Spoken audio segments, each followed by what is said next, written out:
kami mau minta informasi tentang counseling.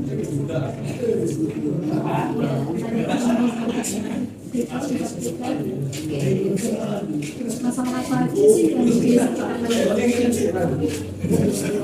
Ya, masalah ekonomi, masalah sosial, masalah kita itu contohnya ya kayak apa namanya siswa datang ke BK dan juga tentang masalah pribadinya itu seperti apa.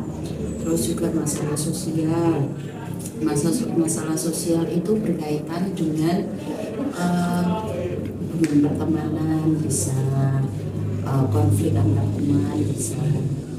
Terus juga untuk masalah tentang belajar, gimana cara mendapatkan prestasi dalam sekolah, bagaimana cara belajar efektif gitu.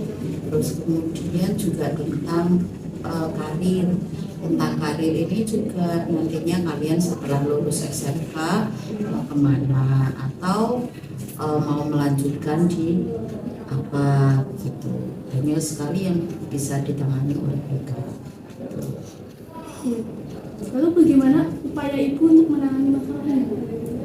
Banyak cara. Ada itu kita dengan konseling individu, bisa dengan konseling kelompok, bimbingan kelompok atau bimbingan klasikal gitu. Tergantung nanti permasalahannya itu jenis permasalahannya seperti apa, nanti kita selesaikan dengan bimbingan seperti apa tadi. Ada 4 jenis bimbingan tadi gitu ya. Dan apakah ada siswa-siswi yang melanggar hukum sampai ke pihak lain seperti polisi? Kalau untuk selama ini belum ada kejadian untuk sampai ke kepolisian ya. Biasanya anak-anak itu melakukan pelanggaran itu ya seperti terlambat masuk sekolah, terus kemudian lompat pagar, meninggalkan pelajaran gitu aja. Tapi ada kalanya kalau memang seperti kejadian kemarin itu siswa itu konvoy sampai ke Boyolali, nah itu kita bukan alih tangan kasus kan, tapi kita menyelesaikan gitu. Kalau alih tangan kasus itu misalnya bukan pada tindak kriminal yang kami tangani, tapi untuk masalah kesehatan gitu. Misalnya kita ada anak yang curhat sakit tentang sakitnya begitu kan, kita bukan dokter, jadi kita tidak bisa menyelesaikan dan kita minta bantuan kepada pihak puskesmas untuk memeriksa begitu. Bagaimana nih tanggapan Ibu jika ada siswa yang memiliki anggapan bahwa guru BK itu termasuk polisi sekolah? Itu anggapan lama ya.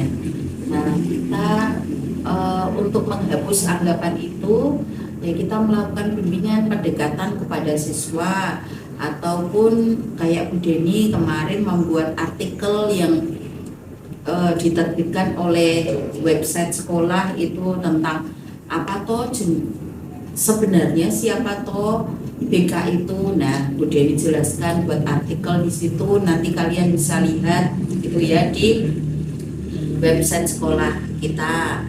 Terus kemudian kita juga melakukan informasi tentang BK, program BK, pelayanan BK, sehingga kita tidak dianggap sebagai polisi sekolah, tapi kita adalah partner, istilahnya teman atau sahabat siswa yang bisa diajak untuk menyelesaikan masalah begitu. Kenapa BK tidak masuk dalam mata pelajaran di SMK kita? Sebenarnya itu BK itu masuk ke mata pelajaran, tapi bukan mata pelajaran, tapi masuknya ke bimbingan begitu ya. yang jenis bimbingan. Karena kita tidak masuk ke kelas itu karena dari kurikulum kita itu tidak memberikan jam masuk kelas begitu. Nah, cara kita untuk ngasih bimbingan ke anak yaitu dengan kita alihkan untuk misalnya kalau untuk bimbingan klasikal kita meminta jam kepada guru mapel yang kemungkinan kita bisa memberikan materi tentang BK, bimbingan BK gitu. Ataupun kita mengelompokkan beberapa siswa untuk kita ajak bimbingan kelompok gitu. Atau untuk konseling individu ya kita membuka pintu selebar-lebarnya untuk siswa curhat ke kami, dia ada kendala apa, nanti kita carikan solusi bersama-sama gitu. Anggapan BK itu sebenarnya teman siswa Ya betul, kita itu sahabat siswa, partner begitu. Jadi tidak serta merta kita itu kayak polisi sekolah yang harus ngasih hukuman, ngasih sanksi gitu tidak. Apakah BK hanya mengatasi siswa yang bermasalah?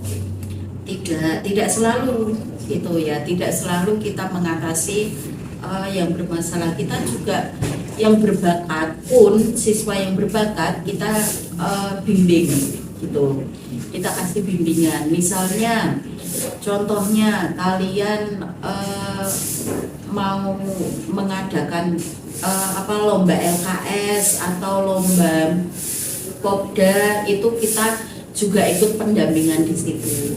Misalnya kita ngasih motivasi, terus ibaratnya kita ngasih semangat dia untuk latihan rutin, itu juga kita bimbing gitu.